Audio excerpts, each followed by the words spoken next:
നമ്മുടെ ഭാരതത്തിൻ്റെ സംസ്കാരത്തെ സംരക്ഷിക്കേണ്ട നമ്മുടെ ഓരോരുത്തരുടെയും ഉത്തരവാദിത്തമാണ് സുഹൃത്തുക്കളെ, ഓരോരുത്തരുടെയും ഉത്തരവാദിത്തമാണ് ഭാരതീയ സംസ്കാരം.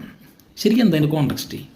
ഞാൻ ചോദിക്കേണ്ട കാര്യം വെച്ചിട്ടുണ്ടെങ്കിൽ, എന്നെ സംബന്ധിച്ചിടത്തോളം നമ്മുടെ മഹാരാജ്യം 10-28 സംസ്ഥാനങ്ങളായിട്ട് ഇങ്ങനെ നീണ്ടു പറഞ്ഞിങ്ങനെ കിടക്കുക. അവിടെ തന്നെ ഒരു 10,000-1600 ഭാഷകൾ സംസാരിക്കുന്ന മനുഷ്യന്മാർ, വ്യത്യസ്തമായിട്ടുള്ള ഭക്ഷണ രീതികൾ, വ്യത്യസ്തമായിട്ടുള്ള വസ്ത്രധാരണ രീതികൾ, വ്യത്യസ്തമായിട്ടുള്ള ദിനചര്യകൾ, വ്യത്യസ്തമായിട്ടുള്ള ആചാരങ്ങൾ, അങ്ങനെ വൈവിധ്യങ്ങളുടെ വലിയൊരു ലോകമാണ് സത്യം പറഞ്ഞിട്ടുണ്ടെങ്കിൽ നമ്മുടെ രാജ്യം എന്ന് പറയുന്നത്, ഇന്ത്യ എന്ന് പറയുന്ന രാജ്യം. ഇവിടെ ഈ ഭാരതീയ സംസ്കാരം കൊണ്ടുവയ്ക്കുന്നതിൻ്റെ കാര്യം എനിക്ക് മനസ്സിലാവുന്നില്ല. ഇവർ ഏത് കോൺടെക്സ്റ്റ്, ഇനിയിപ്പോൾ ഡൈവേഴ്സിറ്റിയാണ് ഉദ്ദേശിക്കുന്നത്, അല്ലെങ്കിൽ എന്താ പറയുക, വൈവിധ്യങ്ങളുടെ ഒരു ഐക്യം എന്ന് പറയുന്ന രീതിയിലാണോ ഈ ഭാരത സംസ്കാരം വരുന്നത്? കാരണം വെച്ചിട്ടുണ്ടെങ്കിൽ അങ്ങനെയാണെന്നുണ്ടെങ്കിൽ കുറച്ച് കഷ്ടപ്പെടും. കാരണം നമ്മുടെ രാജ്യത്ത് ഇന്നും ജാതീയപരമായിട്ട് വിവേചനങ്ങൾ നേരിടുന്ന, ലിംഗപരമായിട്ട് വിവേചനങ്ങൾ നേരിടുന്ന, മതപരമായിട്ട് ആക്രമണങ്ങൾ നേരിടുന്ന, ഇതിനൊക്കെ അക്സെപ്റ്റ് ചെയ്യാനായിട്ട് ഈ ഒരു ഭാരതീയ സംസ്കാരത്തിന് പറ്റൂ? ഒരു ചട്ടക്കൂട്ടിനുള്ളിൽ കൊണ്ടുപോയിക്കുമ്പോൾ ഞാൻ ചോദിക്കുകയാണ്. പിന്നെ ഇതിനെല്ലാതിനോട് കണക്ട് ചെയ്ത് നിൽക്കുന്ന ഒരു സംഭവം ഉണ്ടെന്ന് പറയാം, അത് ഇന്ത്യൻ ഭരണഘടനയാണ്. അതിനപ്പുറത്തേക്ക് വേറെ സാധനം ഇതുവരെ വന്നിട്ടില്ല.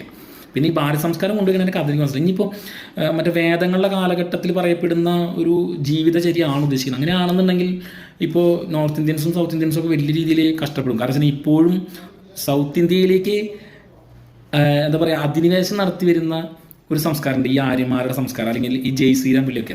നമ്മുടെ ഈ ശ്രീലങ്കയുടെ തൊട്ടപ്പുറത്തല്ല ഈ തമിഴ്നാട് കിടക്കുന്നത്, ഇവിടെ പോലും ഈ ജയ് ശ്രീരാം വിളി ഉണ്ടായിരുന്നില്ല. അപ്പോഴും എവിടെയോ കിടക്കുന്നത് നോർത്ത് ഇന്ത്യൻസാണ് ശ്രീരാമൻ്റെ പേര് വിളിച്ചിട്ട് നമ്മുടെ ഈ സൗത്ത് ഇന്ത്യയിലേക്ക് കടന്നത്. അപ്പോൾ എനിക്കിത് അതൊന്നും കണക്റ്റ് ആവുന്നില്ല. പിന്നെ അല്ലെങ്കിൽ ആചാര ദൈവികരമായിട്ടുള്ള രീതികൾ എടുത്തു കഴിഞ്ഞിട്ടുണ്ടെങ്കിൽ ദക്ഷിണേന്ത്യക്കാർ അല്ലെങ്കിൽ നമ്മുടെ ഈ സൗത്ത് ഇന്ത്യക്കാർ നമ്മുടെ പ്രകൃതി, അതായിരുന്നു അവരുടെ ദൈവം. കല്ലുകൾ വെച്ച് പൂജിച്ച് ആരാധിച്ചിരുന്ന മനുഷ്യന്മാർ, പാമ്പുകൾ, അങ്ങനെ പ്രകൃതിയോടെ ആണെങ്കിൽ ജീവിച്ചിരുന്ന മനുഷ്യന്മാരായിരുന്നു ഈ സൗത്ത് ഇന്ത്യക്കാർ. അവരുടെ പൂജാരീതികൾ എങ്ങനെയാണ്? കള്ള്, കഞ്ചാവ്, അല്ലെങ്കിൽ അരിപ്പൊടി, ഈ ബലി കൊടുക്കുന്ന അല്ലെങ്കിൽ ആടിനെ, കോഴീനൊക്കെ, അതൊക്കെ അവരുടെ ഭക്ഷണക്രമം കൂടിയായിരുന്നു. അന്നത്തെ ദിവസം അവരുടെ ഭക്ഷണം അതായിരുന്നു. അങ്ങനെയൊക്കെ ജീവിച്ചിരുന്ന ഒരു കാലഘട്ടം ഇതിലേക്ക് ജയ് ശ്രീരാമൻ വിളിയോട് കൂടിയിട്ട് ഇവിടെ മറ്റേ ബ്രാഹ്മണിക്കൽ ഒരു കടന്നുകയറ്റം.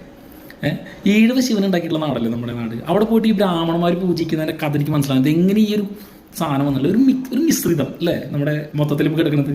ഈ മിശ്രിതത്തിനാണോ ഭാരതീയ സംസ്കാരം എന്നുള്ളത് എനിക്കറിയാത്തതുകൊണ്ട് ചോദിക്കുന്നതിന്. അല്ല, ഈ സത്യത്തിലെ സൗത്ത് ഇന്ത്യയിൽ ജീവിക്കുന്ന ആളുകൾ പറഞ്ഞാൽ മതി, അവരവരുടെ കുടുംബക്ഷേത്രങ്ങളിലും ഇതൊക്കെ അവരവരെ മര്യാദയ്ക്ക് പൂജ ചെയ്താൽ മതി. ഒന്നും അവരുടെ ആവശ്യമില്ല. എല്ലാവരെയും വിളിച്ച് പൂജ ചെയ്യിപ്പിച്ചിട്ട് അവസാനം അവരുടെ തെറി കൂടി കേൾക്കേണ്ട ഗതികേടാണ് ഇപ്പോൾ നമ്മുടെ രാജ്യത്തുള്ള ജനങ്ങൾക്ക് വന്നിട്ടുള്ളത്, അല്ലെങ്കിൽ ഈ സൗത്ത് ഇന്ത്യക്കാർക്ക് വന്നിട്ടുള്ളത്. അനുഭവിക്കണം. എനിക്ക് ഈ ഭാരതീയ സംസ്കാരം എന്താണെന്നുള്ള അറിയുന്ന ആൾക്കാരെന്ന് പറഞ്ഞായിരുന്നേ.